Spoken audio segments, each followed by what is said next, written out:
Elliott Rose, narrator. Apathy and Other Small Victories by Paul Nealon. The bathrooms are tiny and filthy, and you have no choice but to piss all over yourself when the bus swerves. But the streetlights look like blurred stars exploding in the window when it rains at night. And you can sleep knowing that if there's an accident and everyone on the bus dies, it wasn't your fault. Someone fat and snoring will sometimes sit beside you and sweat on your shoulder, even though it's 12 degrees outside. And someone else with a big head, shaped like an onion, and dirty hair that smells like fish sticks will sit in front of you and recline their seat into your lap. And you'll be trapped and sleepless and sad for the entire ride. But then other times, you get 2 whole seats to yourself. And when that becomes your idea of luxury, you know you've found something no one else is even looking for. And if you gave it to them for Christmas, they'd return it the next morning as soon as the stores opened. And then you get to think of yourself like the little drummer boy playing for Jesus, even though he's too young to understand, even though nobody in Bethlehem really likes percussion, and they think you're a cheap ass for not bringing gold or frankincense. And it's a shame when you realize you won't get to be in the Bible, and it doesn't seem right. But then nobody gets to be in the Bible anymore, no matter who they are or what they do. And the sooner you realize that, the easier it all becomes. But it's still a shame. And that's why I had to talk to Bryce. I wasn't going to be in the Bible, so it was time to make other arrangements. What We Talk About When We Talk About Love, from What We Talk About When We Talk About Love by Raymond Carver. What about the old couple? Laura said. You didn't finish that story you started. Laura was having a hard time lighting her cigarette. Her matches kept going out. The sunshine inside the room was different now, changing, getting thinner. But the leaves outside the window were still shimmering, and I stared at the pattern they made on the panes and on the Formica counter. They weren't the same patterns, of course. What about the old couple? I said. Older but wiser, Terry said. Mel stared at her. Terry said, Go on with your story, hon. I was only kidding. Then what happened? Terry, sometimes, Mel said. Please, Mel, Terry said. Don't always be so serious, sweetie. Can't you take a joke? Where's the joke? Mel said. He held his glass and gazed steadily at his wife. What happened? Laura said. Mel fastened his eyes on Laura. He said, Laura, if I didn't have Terry, and if I didn't love her so much, and if Nick wasn't my best friend, I'd fall in love with you. I'd carry you off, honey, he said. Tell your story, Terry said. Then we'll go to that new place, okay? Okay, Mel said. Where was I? He said. He stared at the table, and then he began again. I dropped in to see each of them every day, sometimes twice a day, if I was up doing other calls anyway. Casts and bandages, head to foot, the both of them. You know, you've seen it in the movies. That's just the way they looked, just like in the movies. Little eye holes and nose holes and mouth holes, and she had to have her legs slung up on top of it. Well, the husband was very depressed for the longest time. Even after he found out that his wife was going to pull through, he was still very depressed. Not about the accident, though. I mean, the accident was one thing, but it wasn't everything. I'd get up to his mouth hole, you know, and he'd say no, it wasn't the accident exactly, but it was because he couldn't see her through his eye holes. He said that was what was making him feel so bad. Can you imagine? I'm telling you, the man's heart was breaking because he couldn't turn his goddamn head and see his goddamn wife. Mel looked around the table and shook his head at what he was going to say. I mean, it was killing the old fart just because he couldn't look at the fucking woman. We all looked at Mel. "Do you see what I'm saying?" he said.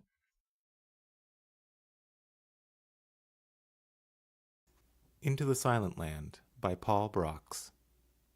Perhaps over the years, my immersion in the rationalism of clinical science has rusted those machineries of imagination that generate belief in supernatural souls, or half belief or quasi belief. Perhaps this should worry me. I may have lost something. But I prefer to think that the screen between the two domains, scientific understanding and primitive imagination, has become more transparent, allowing a clearer view in both directions. Certainly, I feel better able to cope with ambiguity. There is scientific rationality and there is imagination. Sometimes they coincide, and all people have elements of both. The poem betrays an ambiguity about the reality of souls. The fearful words crank out through the antique gramophone of the vocal apparatus, blurring and slowing. "Leave my soul alone." An image of a soulless mechanism, but they are said to cease at last only when something other died. So it doesn't chill me as it used to, but I feel another response. Behind the horror I see more clearly now, there is also pity. The brain thinks it's a soul. There is real pathos in that. I may not believe in souls, but I still find brain surgery disconcerting, and this is partly why Abbs's poem retains some of its original power. The experience of witnessing an operation on the brain is, in certain respects, quite different from other kinds of surgery. All surgical procedures are invasive, but neurosurgery seems like the ultimate intrusion. In abdominal and cardiothoracic operations, you see the surgeon burrow into the patient's body, exposing the inner workings, the pumps, the filters, the pipes and valves. It can be shocking, but we have this way of separating ideas of the person from what is happening to the person's body. The person, one tends to imagine, is elsewhere during the invasion of her innards. She has withdrawn to a safe, anesthetized place, somewhere in the head, our intuitions tell us. It is a different matter when the contents of the skull are open for inspection and prey to the surgeon's knife.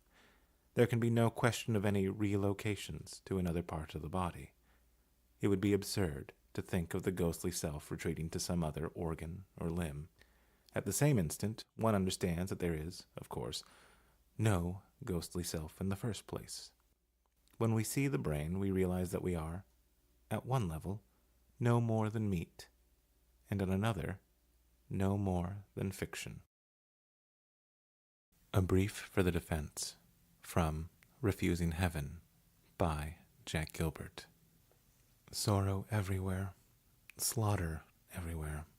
If babies are not starving someplace, they are starving somewhere else, with flies in their nostrils.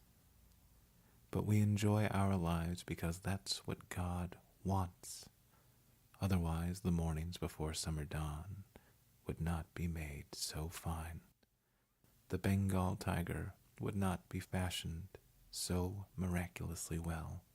The poor women at the fountain are laughing together between the suffering they have known and the awfulness in their future, smiling and laughing while somebody in the village is very sick. There is laughter every day in the terrible streets of Calcutta, and the women laugh in the cages of Bombay. If we deny our happiness, resist our satisfaction, we lessen the importance of their deprivation.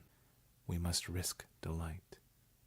We can do without pleasure, but not delight, not enjoyment.